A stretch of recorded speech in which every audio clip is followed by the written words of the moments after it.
Hello सांग माने नमस्ते जय जगन्नाथ। मु स्मृति आपण मानक स्वागत करुच्ची आम ओडिया रेसिपी चैनल को। आज मु बनाऊँगी बिहारी स्टाइल मटन करी। जो माने फटाफट बनी जाउथिबा वन पॉट मटन करी बनाया को चाहते से आज मु रेसिपीटा आनी ताले चलतु स्टार्ट करवा। प्रथम आम मटन रो पेस्टा रेडी करदे।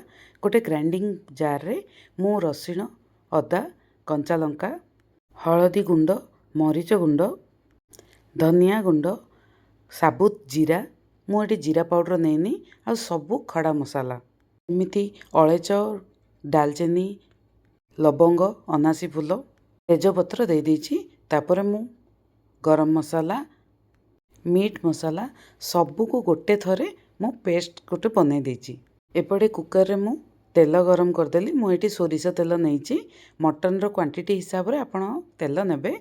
मटन झोल रे कलर आसीबा मुझे 1 टीस्पून चीनी नहीं। चीनीटा मेल्ट हो गला परे मुझे मोटा मोटा कटा जाइथिबा पियाज को पकईदेली। आपण पियाज रो क्वांटिटी मटन अनुसार आपण पियाज क्वांटिटी कम अधिक करि परिबे।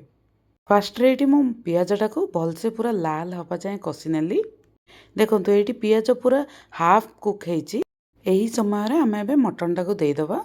मटन रे मु हळदी गुंड आउ सोरिष तेल गोलैकी छाड़ी देइथिले किछि समय। एबे आमे मटन रो पूरा पानी सुखिला जाए आमे ताको भलसे कषिबा। मटनटा जेते आपण भलसे कषिबे सेते मटन रो टेस्ट भल लागिबो।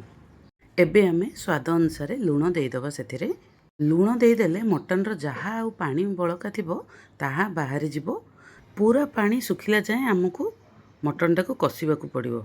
एबे आमे देखंतु एई स्टेज रे प्रिपेयर करथिबा बटाटा को देइदबा। आमे एबे आमे पूरा सबु को मटन और मसला को भलसे मिसई दबा। एबे आमे बिहारी मटन रो सबुठु खासियत बड़ लसुण 2टा हो 3टा हो आपणकर हिसाब रे देई परिबे। बिहारी मानकर सबु आइटम रे गोटा रसुण जे माने पकांती जहाँकि फ्लेवरटा को पूरा एनहांस कर दिए।